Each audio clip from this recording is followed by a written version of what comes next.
is a look at what's happening, a look at Tropical Storm Ida. Max winds at this point about 40 miles per hour, moving northeast at 9, kind of near Jackson. Forecast to become a depression as we go into the evening hours.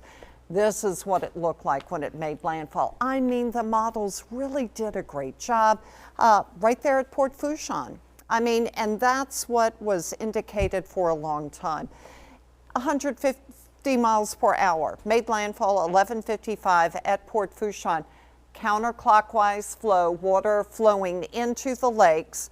Then the eye wall moved right over Laplace. Just so much flooding, so much storm surge, and a lot of damage right there by Lafitte because it basically went over that area, was in the eye wall for so long. In fact, a look at that eye wall as it moved up to the north. Persistent tornado warnings over here in Hancock, Harrison counties up into Pearl River, and that was with the band of rain kind of wrapping around Ida.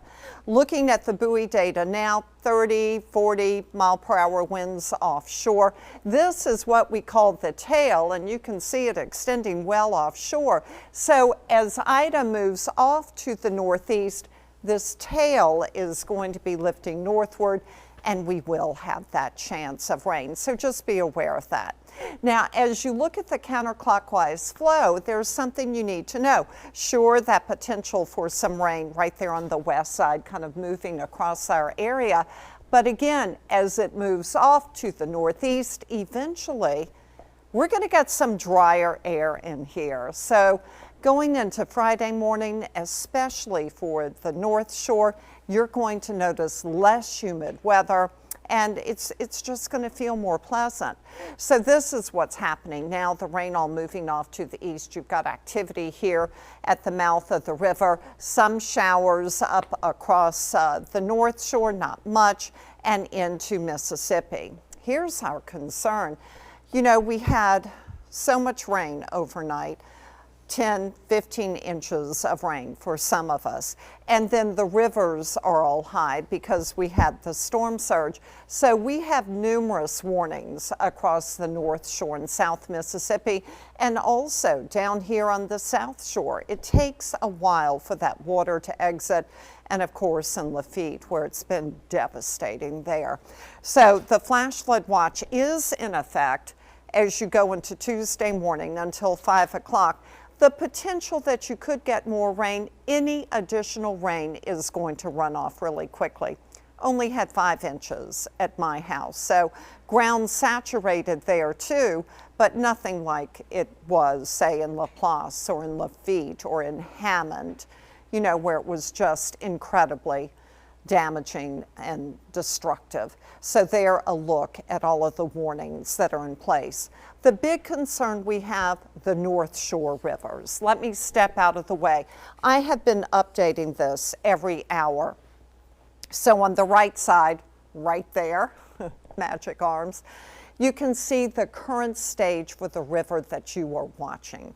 But for the Tchefuncte at Covington and Folsom, it is major flood that is forecast. That's bad.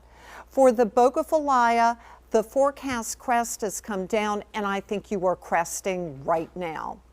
That's for Bogafilaya at Covington. The Bogafilaya at Boston Street still rising, and the Tangipahoa forecast to go to major flood. So it's forecast to go up another good 5 feet, okay? There is the tornado watch still in effect to the east, and that's really with the tail end of Ida. And just as we saw yesterday, as those rain bands move to the north, that potential for tornadoes. 87 now, we've gone up a degree. Look, everything's missing. I mean, all the equipment just blown out. Southwest at 15, and you can see 10, 15, 24 miles per hour over towards Biloxi, and the higher gusts still 28, 30 miles per hour. So that's good. That allows Entergy and a lot of people to get to work, to go out there and start to repair and make things better. How about max winds? They all occurred early this morning. So And when rainfall, everything's blown out, but a good 10 to 15 inches of rain fell for most of us, and that's really taking the path northward and just to the east side. The east side was the worst side. We talk about that all the time. And also I talked about the south side, how that was going to be rough. And it really did end up being rough. So let's go into the evening, 10 o'clock, mid to the upper 70s to low 80s. Still some rain along the coast. You're going to see some rain up here across Mississippi over towards Jackson. And then rain along the coast in the morning. That's our concern. And that's why the flash flood watch continues in effect. Look at how we begin to pick up that northwest flow. And that's because we're going to say goodbye to Ida. It shoots off to the northeast, so you get that northwest flow behind it.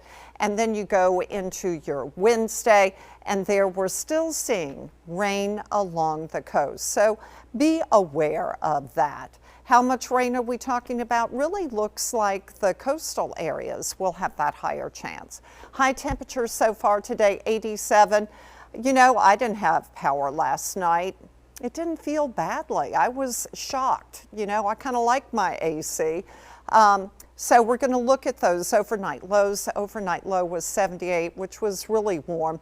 But if you keep everything shut really well, hopefully your home is well insulated. It'll help kind of keep some of that cooler air in. Same thing for the fridge. The more you open it, well, forget about it. You'll lose that cool air. You can always, if you've got a barbecue pit, cook some of that food that's in your fridge, but you're going to have to get rid of it pretty soon. 85 now in Slidell. That's coming in. We don't have Galliano. Don't have Hammond, though the wind is calm in Hammond. That's the one thing that's working. Here is a look at some of your temperatures across the area. So looking at Bogalusa, you see that potential for some rain overnight, and that's really going to be the south end of Ida. You know, Ida is shooting off to the northeast, and then we look at Hammond, mid 70s, some potential for some rain.